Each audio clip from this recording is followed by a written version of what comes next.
Selamat pagi siswa-siswiku sekalian. Bagaimana kabarnya hari ini? Ibu doakan kita selalu dalam lindungan Tuhan Yang Maha Esa. Nah, terlebih dahulu Ibu kembali mengingatkan kepada kalian, jika ingin keluar rumah, tetaplah mematuhi protokol kesehatan yang ada yang telah diimbau oleh pihak Dinas Kesehatan. Nah, siswa-siswiku sekalian, sebelum kita memulai materi kita pada hari ini, terlebih dahulu kita awali dengan berdoa. Nah, marilah kita berdoa menurut agama dan keyakinan kita masing-masing. Berdoa dimulai. Berdoa selesai. Nah, anak-anak, tanpa berlama-lama lagi, Ibu akan mengajak kalian langsung pada materi. Yuk kita ke materi kita.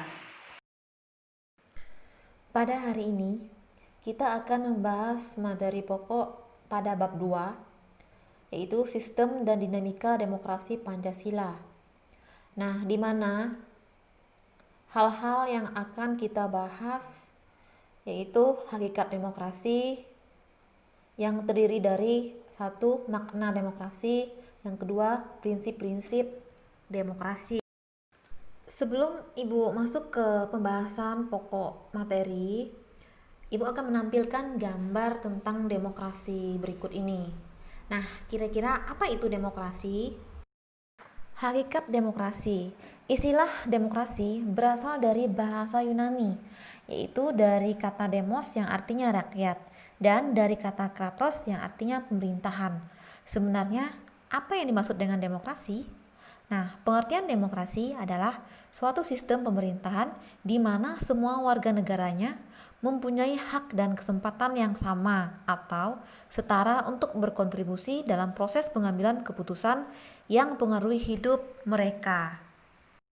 Berikut pengakuan resmi bahwa Indonesia adalah negara demokrasi terdapat pada Undang-Undang Dasar 1945 Pasal 1 Ayat 2 yang berbunyi demikian, kedaulatan berada di tangan rakyat dan dilaksanakan menurut Undang-Undang Dasar. Nah, menurut rumusan Pancasila, sila keempat yang berbunyi demikian, kerakyatan yang dipimpin oleh hikmat, kebijaksanaan dalam permusyawaratan perwakilan. Nah, di sini Ibu akan menyajikan pengertian demokrasi menurut para ahli. Pengertian demokrasi menurut para ahli itu banyak ya, namun Ibu hanya mengambil menurut dua saja. Yang pertama, menurut Darji Darmo Diharjo SH, demokrasi Pancasila adalah paham demokrasi yang bersumber pada kepribadian dan falsafah hidup bangsa Indonesia yang perwujudannya seperti dalam ketentuan-ketentuan pembukaan Undang-Undang Dasar 1945. Yang kedua, menurut Noto Nagoro Sedana Hukum.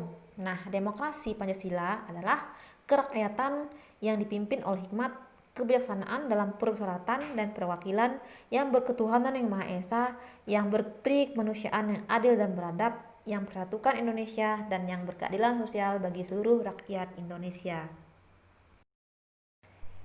Setelah Ibu memaparkan tentang makna dan hakikat demokrasi, nah sekarang kita mengambil kesimpulan dari makna demokrasi tersebut. Kira-kira apa sih kesimpulannya? Jadi, kesimpulan demokrasi adalah pemerintahan oleh rakyat dan untuk rakyat. Yang melaksanakan kekuasaan negara ialah wakil-wakil rakyat yang terpilih, di mana rakyat telah yakin bahwa segala kehendak dan kepentingannya akan diperhatikan dalam melaksanakan kekuasaan negara. Selanjutnya, kita masuk pada pokok bahasan yang kedua, yaitu prinsip-prinsip demokrasi. Prinsip-prinsip demokrasi Pancasila itu ada 6. Yang pertama, negara berdasarkan konstitusi. Yang kedua, peradilan tidak memihak dan bebas. Yang ketiga, kebebasan berpendapat dan berserikat. Di dalam pemerintahan dengan sistem demokrasi, setiap warga negaranya dalam membentuk organisasi dan berserikat dan memiliki hak menyampaikan pendapat. Namun, pada pelaksanaannya, penyampaian pendapat atau aspirasi harus dilakukan dengan bijak. Yang keempat, adanya pergantian pemerintahan.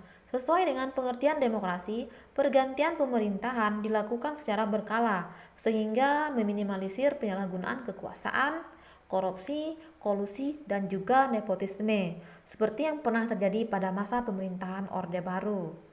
Proses pemilihan umum dilakukan secara jujur dan adil untuk memilih pemimpin yang dapat diandalkan dalam menjalankan pemerintahan. Dan yang kelima, kedudukan rakyat sama di mata hukum. Di dalam sistem demokrasi, penegakan hukum dilakukan dengan memperhatikan keadilan dan kebenaran tanpa pandang bulu. Artinya, setiap warga negara mempunyai kedudukan yang sama di dalam hukum dan pelaku pelanggar hukum mendapat hukuman tegas sesuai pelanggarannya. Yang keenam, adanya jaminan hak asasi manusia. Sesuai dengan makna demokrasi, perlindungan hak asasi manusia dan biasa disebut dengan HAM menjadi hal yang utama di dalam sistem demokrasi. Pemerintahan dan segala institusinya harus menghormati dan menghargai HAM dan melakukan tindakan tegas terhadap pelanggar HAM. Baiklah siswa-siswiku sekalian, demikianlah tadi materi yang Ibu bahas hari ini mengenai bab 2 Sistem Dinamika Demokrasi Pancasila. Jika masih ada di antara kalian yang kurang paham bagian-bagian yang tidak kalian pahami, silakan kalian tanyakan langsung melalui aplikasi Google Classroom yang ada di HP kalian, dan boleh juga melalui WA grup kelas kita Mapel PPKN ya. Nah, selain itu di sana Ibu akan memberikan arahan untuk mengerjakan tugas-tugas. Nah, mengingat waktu kita telah habis, jadi Ibu akhiri sampai di sini dulu materi kita pada pagi hari ini.